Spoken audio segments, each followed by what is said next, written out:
علیہ السلام نه بعد یو لوی جلیل القدر پیغمبر چې هغه ادریس علیہ السلام هم په خپل وخت کې لوی مهنت او مشقت الله د دین لپاره کړو. اخیری دته یو سودا پیدا شو په زړه کې چې دا ځنکدن څنګه شي. اوس دا علم خو سوا د خدای نه بل چاته نشته، یا هغه چاته پته چې د چا ځنکدنی او ساتي اوسي. نو الله پاک ته یو التجا وکړه چې یا الله ما ته سکرات د موت خایا، لکه رسول الله صلی الله علیه وسلم به دعا کوله چې اللهم انی اعوذ بک من سکرات الموت. اے پروردگارا ز پتا سره پناه غواړم دغه سختو د مرګ نه، د مرګ سختۍ الله دې امان راکړي. عیسی علیہ السلام یو مړی را ژوندی کړی، مړي ته وی چې وایه لاندې در باندې سال تیرو. هغه صاحبہ 4,000 کاله مې وشو چې مړی، او په 4,000 کاله کې د ځنکدن تریخواله مې لا د مرۍ نه ښکته شوی.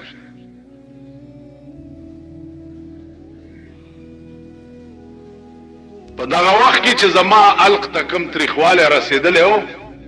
مې لا د مرۍ نه ښکته شوی.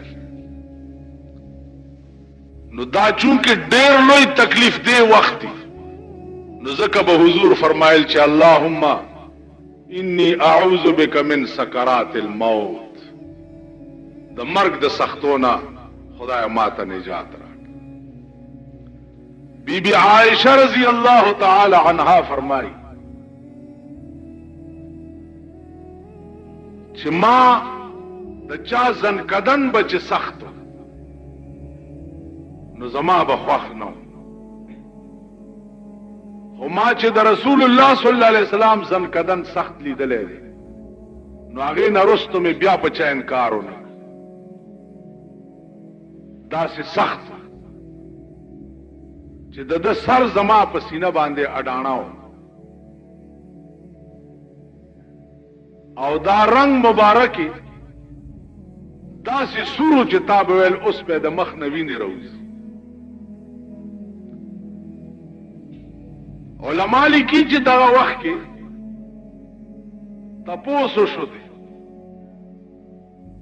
اسرائیل نے تپوس کو چې دین هم زیات څه تکلیف شته. هغه ورته چې یا رسول الله دا خو مې په روپۍ کې یو پیسه تکلیف پتائی ہے. نو حضور علیہ السلام ورته فرمایل چې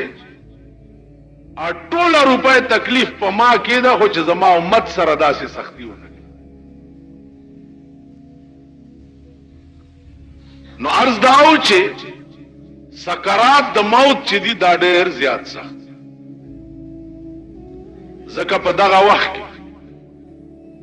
د ایمان د ګټې او د بیلات سودائی، که دغه وخت کې د ایمان وګټلو خو عمر له کامیاب شو، او که دغه وخت کې د ایمان بیلودو نو عمر له تباه شو. یو بزرگ وفات کېده، ډېر علما ورته ناست وو، بزرگان ورته ناست وو. علماء وایي چې اشهد ان لا اله الا الله واشهد ان محمد رسول الله. دا بزرگ وایي چې لا د لا دا معنا دا چې زه دا کلمه نه وایم. څومره بزرگان چې ناستو ټول په جړا شو چې دا دومره لوی سړی و، او په داسې وخت کې دی وایي چې لا زه کلمه نه وایم، خدای تباه شو، دا خو غرق شو.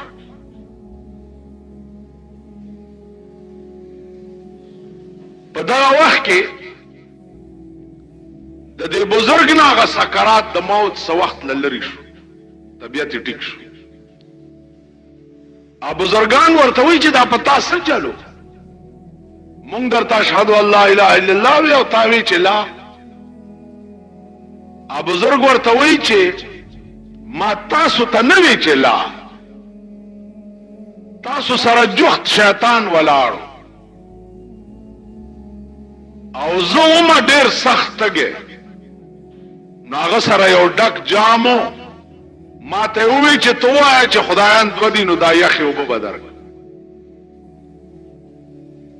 نو ما هغه ته وی چې لا وی چې دا حربه کامیاب نشوه نو بیا را ته وی چې یا مولانا قد نجوت اے مولانا خلاص ورانا نو بیا مې هغه ته وی چې لا خلاص شوه نه مخکې ډېر منزلونه پاتې نو ما دا الله ټکه هغه ته کول تاسو ته مې نه وی چې ز کلمه نه نو عزیزانو دا وخت کې شیطان لعین جخت ولاړی او کوشش دا کوي چې په دغه وخت کې تا ورغلو کی او دا د ایمان خزانه در نه واخلي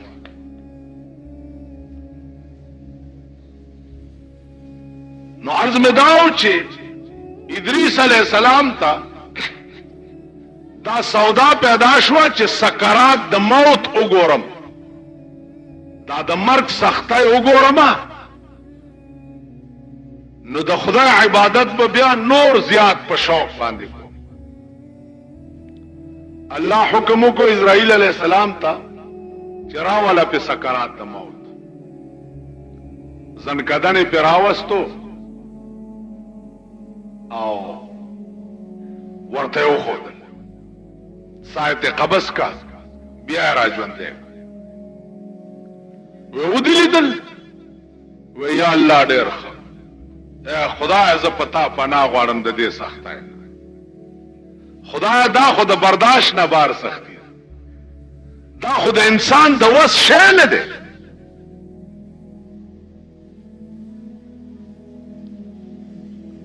بیا الله ته التجا کوي چې یا الله اوس مې د دوزخ کا تو شوق چې جهنم وګورم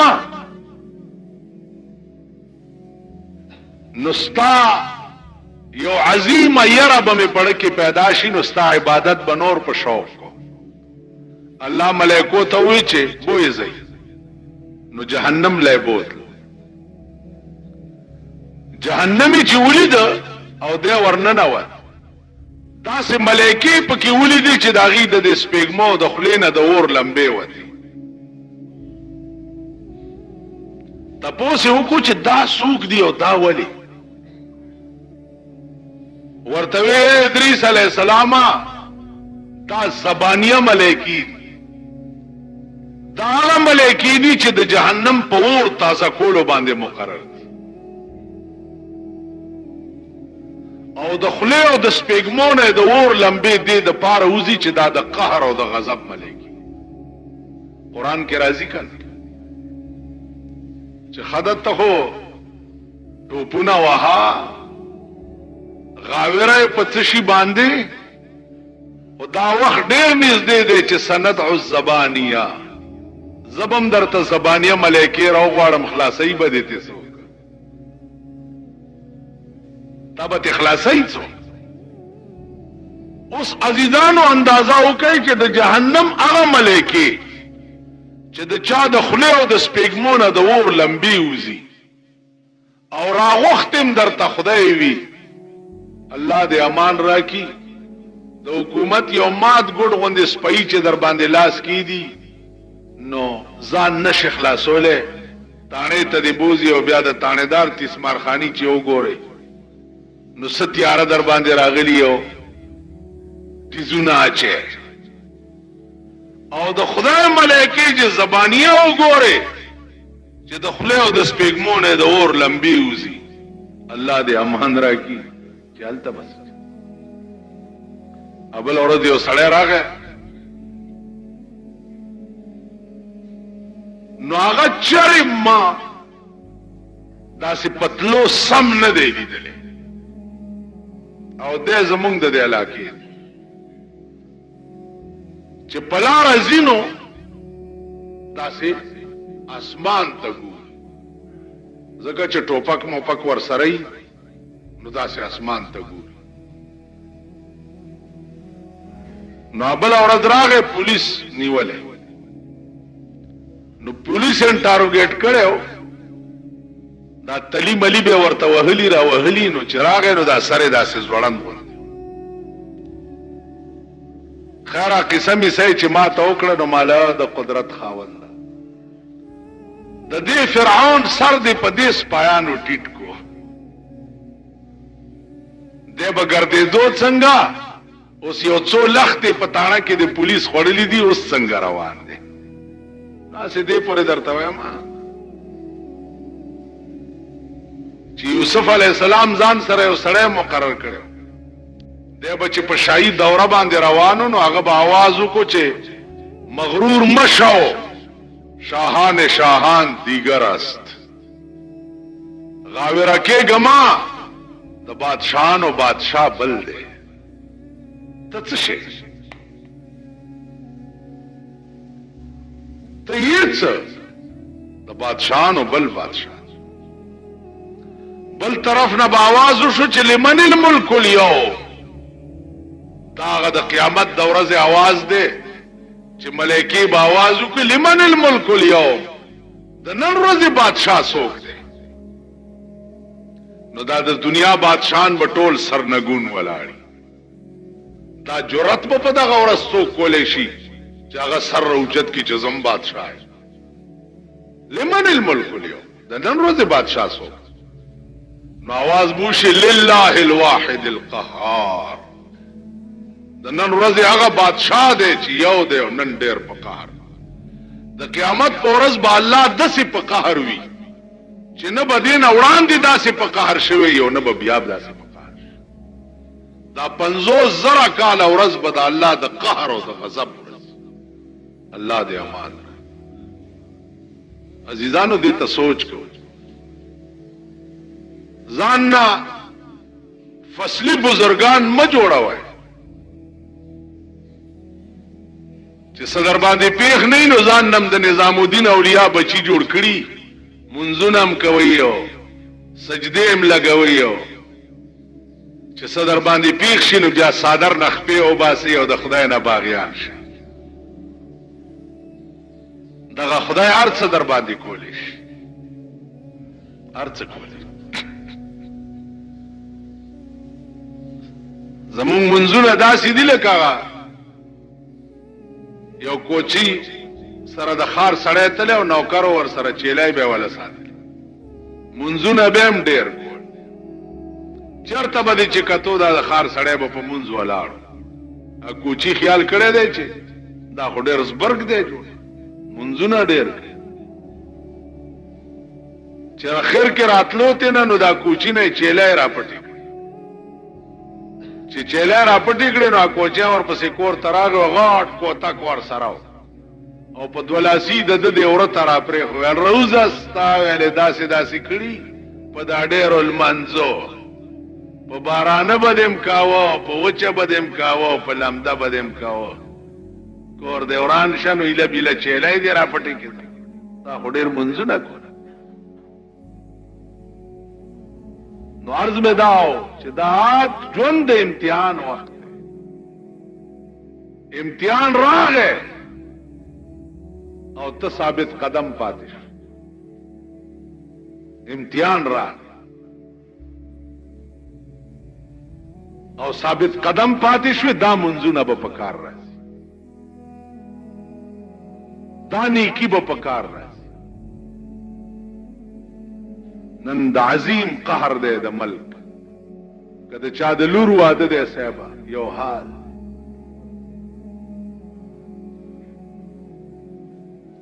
لور واده دی روټای به کلب کې ورکړي کلب لکه تاسو ګورای ته ګورای چې کلب کې روټای ورکړي کلبونه خو د ګورګانو سره روټای به انټرکان کې ورکړي خزی دی او نر دی او نرغه دی چې دړدړایم ځان سره راوسته ځکه انټرکان ته چې څوک روټۍ لځي خو به خزم بوز او ورځ راته چاوي انټرکان کې دعوت ته پکې نه وي ما خزه نشو بوتله ځان سره اول ته چې څوک خزه ځان سره بونی دی په انټرکان کې پریدي نه د انټرکان قانون دی چې دړدړای به بوزین او تباله ورځي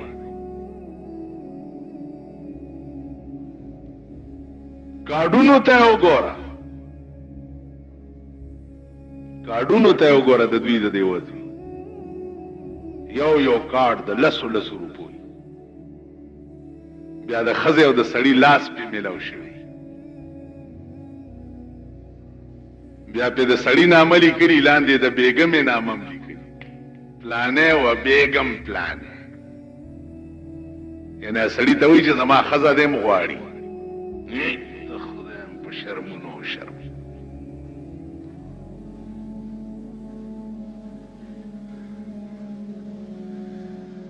سملک شو دا پښتانه دي خو چې دوی ته ګورم په دې لارو کې جنجونو سر رواني امرګرو ته ما پښتانه وګوري چې روان پښتانه شتا خټ کېدلې وريجه در باندې وخري او لارې ته دی وخی دی ها کو لا دا پښتانه رکه کا خدای دې په دوی سیلاب راوړي نن په اخبار کې وګورئ دي وزیرانو ته خلق ناست نو مال دا قوم دې چې جاری چاله حکومت دا ګران ک دې قوم ته وګوره درې میله کې جنېجو ته ګټ شي 3 میله په 3 میله سړک باندې دې جنېجو وزیر اعظم ته ګټې ده وزیر ورشي پټکیا ور په سر کې سو کوله ټوپای ور په سر کې دمراولی دوی هغه شلخای غوندې تماچ کوړای دمه تغاړه کې واچي خدای دې د دې قوم نوغه او باسي دا نوغه ولا بارانونه ځکه له توربېلې د بند تماشا کوا چې کله بدر باندې راشلي بندر باندې روشله دا او د طوفان نو غوندې خزې د سړو نه وړاندې غشتي سړی د خزو نه وړاندې هغه قهر انتظار کوي هغه قهر په دې قوم خدای پاک کوم عذاب ته ساتلې دي کابل غوندې خار کې اور بلې دی شي او لکونه خلق پکې کباب کې دی شي نو پاکستان کې نشي کېدی پاکستان کوم مور راوړي او د پاکستان هغه حکومت وګوره د پاکستان هغه فوج وګوره فوجیان په مارشل الله راوستو د فوج وقار ختم د پاکستان حکومت جنگ خو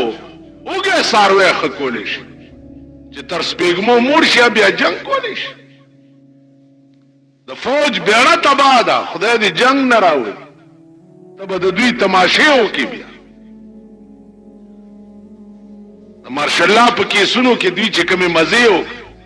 ټول ملک فوج ته اعلان دی اوس فوج نه چې د نورو نمبر پر راغله دا نورو ګوري هغه قوم په پروري او قوم پرورای په کې شروع دي چې پناه په خدای تما ته وای چې یو الګ دولسم پاسي دولسم او هغه 16 او 17 گریډ او 18 گریډ کې لګي او یو الګ ډبل ایم ای کړی او هغه تکلرکی نه ملایي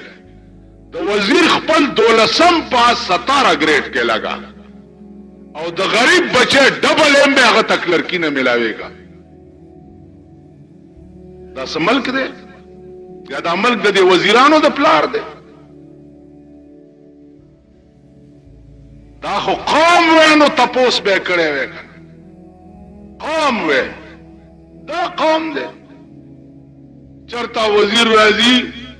او صاحب دوی د ګډو رونه دي خو چې شین بوټه ورته وګوري چې دلته بچي وي دا د چایو سپی دا د روټۍ سپی دا د شنو چایو سپی دا د کباب او د روټۍ د کچرو سپی دا د سود د زکات مردار خواره سپی دا خلق دی ډېر شکر دی رمې خوشحالي که چینی ګران شي ویم الحمدلله